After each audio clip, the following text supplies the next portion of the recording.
Bismillah, walhamdulillah, wassalatu wassalam ala rasulillah. Dans la vidéo précédente, nous avons vu que les moutons étaient cités explicitement dans le chapitre 6, Al-An'am, le bétail, verset 143, par leur couple, min al-dha'ni ithnayn, 2 pour les ovins, ainsi que le couple de caprins, le couple de chameaux et le couple de bovins. Ils sont aussi cités implicitement dans le chapitre 108, Al-Kawthar, l'abondance, verset 2, par l'ordre d'immoler, Anhar, et qui s'est traduit par le sacrifice du mouton lors de la fête du sacrifice ou Eid al-Adha. Et on a vu que les lettres de ce mot, Dha'n, mouton, furent répétées dans cette sourate Al-Kawthar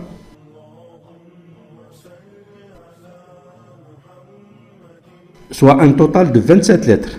Cela est extraordinaire car 27 est justement le nombre de chromosomes du mouton, dont la paire est 54 chromosomes. Par contre, si on compte le nombre de lettres du couple du mouton, min al-dha'ni ithnayn, 2 pour les ovins,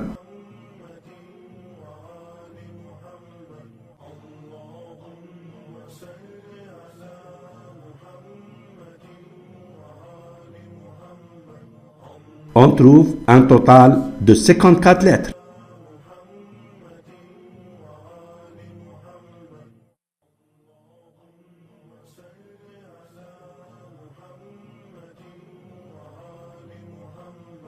Cela est extraordinaire car 54 est justement la paire de gamètes 2 fois 27 du couple du mouton. 27 gamètes du mâle et 27 de la femelle. Comme cela est mentionné dans l'expression même, 2 pour le mouton, min al-dha'ni ithnayn, sont utilisés 54 fois dans Sourate 108, soit en nombre 54, 2 fois 27 des chromosomes que contiennent les 2 gamètes du mouton mâle et femelle. Cela est un miracle d'Allah subhanahu. Sinon, qui au 7e siècle connaissait que les moutons ont une paire de 27 chromosomes, alors que ce concept de chromosome même ne fut connu qu'au 19e siècle, quand en 1888 on a découvert l'existence du chromosome. Et pour confirmer ce résultat, si on compte le nombre de lettres du début de cette sourate 108 jusqu'au verbe immoler, anhar, on trouve 27 lettres, soit exactement le nombre 27 des chromosomes du mouton.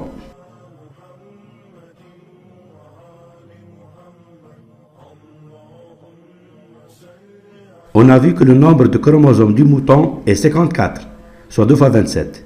Considérons alors du début du Saint-Coran jusqu'au chapitre Sourate 6, Al-An'am, le bétail, où le mouton fut cité, tous les versets classés 27 et 54, versets classés au nombre des chromosomes du mouton, 27 et 54. Et si on compte le nombre de leurs lettres, le chapitre 2, Al-Baqarah, son verset classé 27 au nombre des chromosomes du mouton, a un nombre de lettres égal à 80. Toujours ce verset de Al-Baqarah, son verset 54 au nombre donc des chromosomes du mouton, a un nombre de lettres égal à 120. Et ainsi de suite jusqu'au chapitre 6, le bétail, Al-An'am, où les moutons furent cités. On a, et la somme de toutes ces lettres des versets classés au nombre de chromosomes du mouton, verset 54, on trouve 882.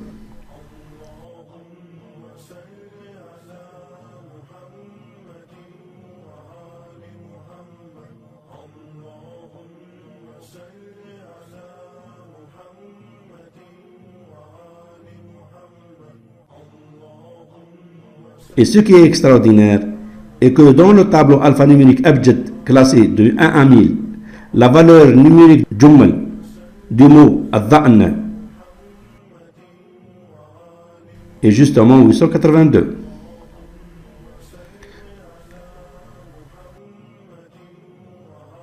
On sait que comme toutes les langues issues du phénicien, les lettres de l'alphabet arabe, depuis son origine, sont aussi utilisées pour représenter des nombres, car les chiffres n'existaient pas encore.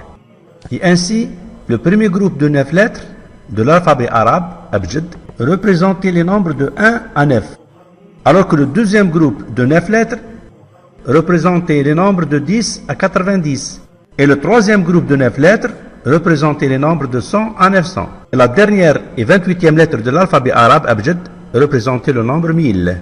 Ce qui fait que l'alphabet arabe abjad, par ce tableau, est un alphabet alphanumérique dont l'utilisation pour le calcul des valeurs numériques d'un texte est appelée Jummal.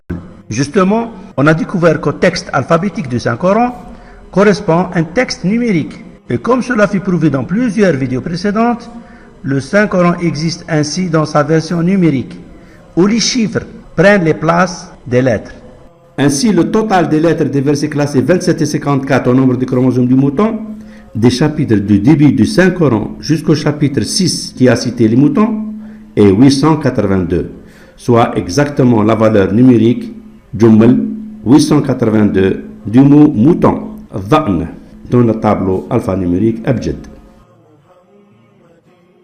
En résumé, voici d'autres résultats, confirmant que les chromosomes du mouton 54, soit 2 fois 27, ont été bel et bien mentionnés de façon codée dans le Saint-Coran au 7e siècle, alors que le nom même des chromosomes, Sebriyet, n'existait pas encore, et il a fallu 12 autres siècles pour que les humains ne découvrent enfin les chromosomes. 1. Le verset mentionné les moutons, Dha'n, est classé 143. Et justement, 143 est un nombre composé, classé 108, soit exactement au classement du chapitre Surat Al-Kawthar, l'abondance, qui exhorte justement d'immoler les moutons.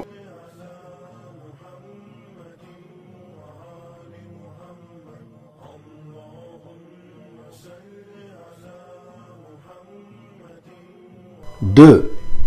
La sourate 108 Al-Kawthar, l'abondance, qui exhorte à immoler ces moutons, est composée de 17 lettres.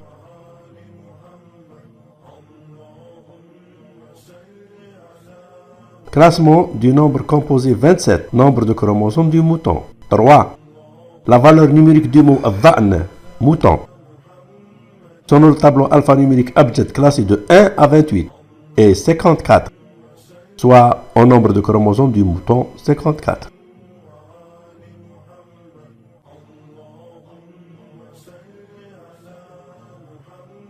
4. Les lettres du verset 2 qui exhortent d'immoler le mouton sont répétées dans Al-Fatiha à l'ouverture, première sourate du Saint-Coran, 108 fois, soit au classement même de cette sourate Al-Kawthar, l'abondance.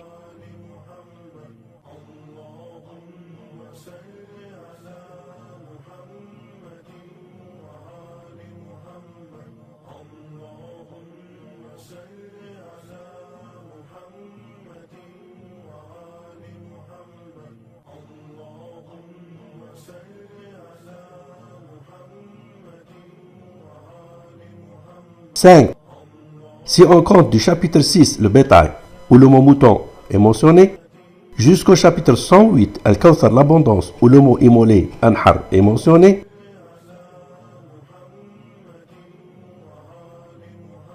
on trouve 103 chapitres.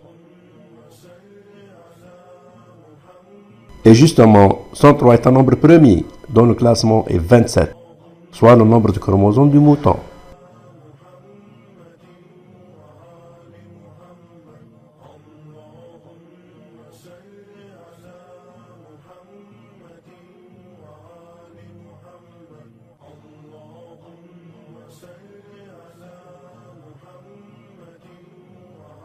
يا أيها الناس قد جاءكم برهان من ربكم وأنزلنا